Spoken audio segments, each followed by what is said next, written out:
భోగాపురం అంతర్జాతీయ విమానాశ్రయంలో సమీక్ష చేసేందుకు వచ్చిన కేంద్ర పౌర విమానయాన శాఖ మంత్రి రామ్మోహన్ నాయుడుపై ఎయిర్పోర్ట్ కోసం భూములు ఇచ్చి పరిహారం సక్రమంగా అందలేదని రైతులు మంత్రిని నిలదీశారు. వారికి అండగా నెల్లిమర్ల నియోజకవర్గం టీడీపీ ఇన్ఛార్జి కర్రోతు బంగారాజు బహాటంగా మంత్రిపైన రైతులకి పరిహారం విషయంలో అన్యాయం జరిగిందని నిలదీశారు. కూటమిలో ఒక్కసారి కానీ కూటమి ప్రభుత్వంలో ఒక్కసారిగా బగ్గుమన్న విభేదాలు తారాస్థాయికి చేరాయి.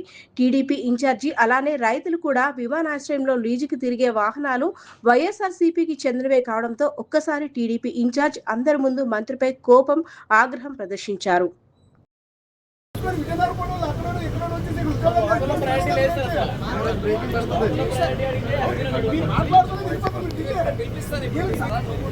చెప్పండి బాగుంది.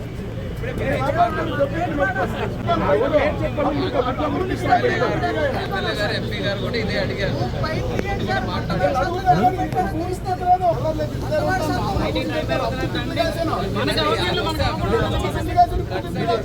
వెళ్తున్నాము అక్కడికి వెళ్తాము.